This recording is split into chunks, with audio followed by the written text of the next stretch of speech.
নমস্কাৰ। আবৃত্তিৰ বাবে কবিতাৰ শিৰোনাম কবি পৰাগ শইকীয়াৰ কথাৰে কালি দেখিলো আপোনাক,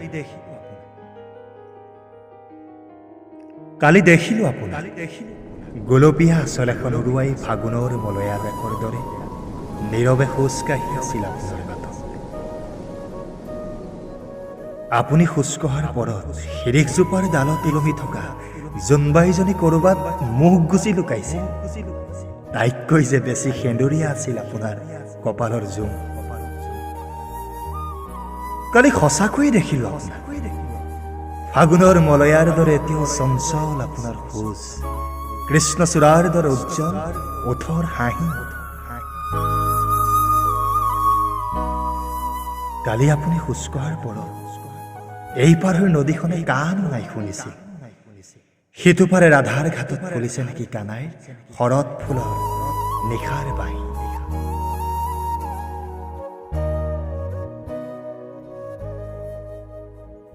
কালি দেখিলো আপোনাক, বতাহৰ সতে কথা পাতি পাতি আপুনি খোজকঢ়াৰ পৰত আপোনাৰ কাজল ৰঙী চুলিতাৰিত উঠি আহিছিল সাগৰ গভীৰ এহেজাৰ ঢৌ। এই যেন তাৰ ফাকে ফাকে জিৰা বহি ভাল পোৱাৰ শেষৰ জাক উৰণীয়া মোৰ।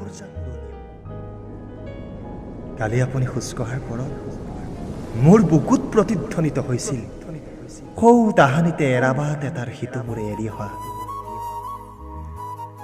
অভিমানী গৰখীয়াৰ চিফুনৰ সুৰ।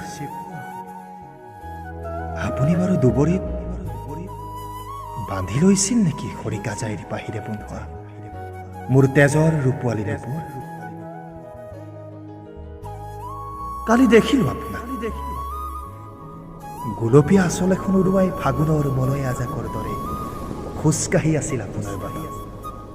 আৰু মই মোক আকৌ এবাৰ হেৰুৱাই আহিলো সময়ৰ খহনীয়াত জাহ যাব ধৰা সোঁৱৰণিৰ চাইৰণি ঘাটত।